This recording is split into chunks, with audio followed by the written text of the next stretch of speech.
Il semblerait que Claude Monet, sa vie durant, aurait réalisé environ 2000 peintures sans les pastels, dessins et croquis. Que Picasso aurait réalisé en tout 120 000 œuvres, se vantant lui-même d'avoir peint jusqu'à 7 toiles en une seule journée.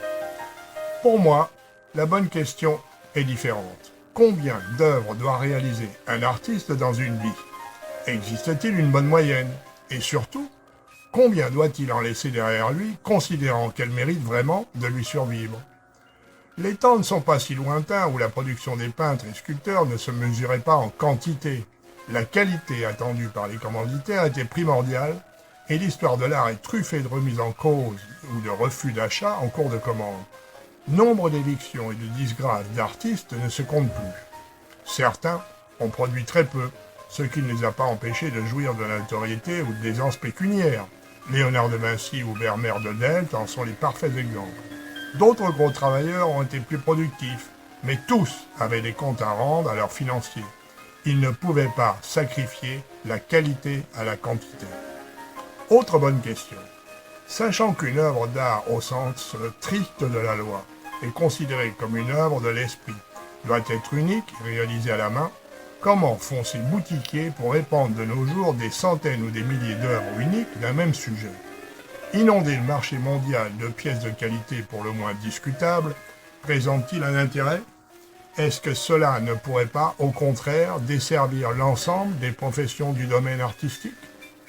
Nous voyons par exemple, depuis l'invention de l'impression numérique, fleurir sur tous les sites marchands des éditions utilisant le terme de lithographie pour mieux vendre une camelote qui n'a strictement rien à voir avec un véritable tirage lithographique. La lithographie est réglementée. Elle doit être réalisée par l'artiste manuellement, imprimée, numérotée et en quantité limitée. Ainsi, en détournant la signification originelle du mot lithographie, certains font passer pour une œuvre d'art originale un vulgaire poster imprimé en offset ou en numérique. Sur le long terme, ne vaut-il pas mieux avoir affaire à un artiste connu pour son sérieux, dont la cote se maintient grâce à la raréfaction de ses œuvres qui sont conservées par les collectionneurs et ses descendants? J'ai dû louper un épisode dans cette course aux vanités actuelle, et mon ignorance dans le domaine de l'étalage de sa propre personne fait que je n'ai rien compris à ce sport de haut niveau. Il paraît qu'il est maintenant enseigné dans les écoles d'art sous le doux vocable de art et communication. On vous enseigne la clarté, la lisibilité, l'aspect conceptuel, l'installation, les performances et les sons de l'art. Quand je pense que j'ai loupé tout ça, je ne sais pas si je vais m'en remettre. J'ai toujours été très rigoureux et intransigeant dans la sélection de mes œuvres présentées au public. Ou bien j'estime que ce que j'ai créé vaut la peine de perdurer, ou j'en fais un feu de cheminée. L'art m'a souvent mieux chauffé que nourri. Pour l'instant, après plus de 50 ans de pratique artistique, j'estime toute ma production confondue à environ 1 millier d'œuvres au total, ce qui est très peu, dont très rare.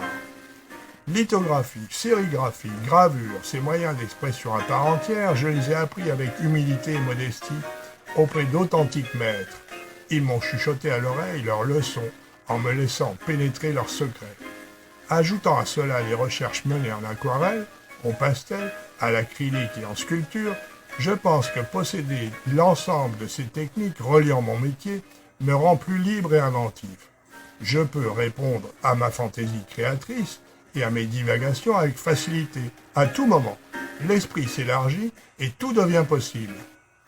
Pour cette raison, je pense être une sorte de dinosaure déguisé en artiste actuel, une espèce en voie de disparition non protégée. Bon nombre de mes amateurs connaissent ma petite productivité et deviennent par là même des acquéreurs investisseurs gagnants dans le temps. J'ai toujours volontairement ignoré la course à la quantité. Les années jugeront si la qualité est de mise.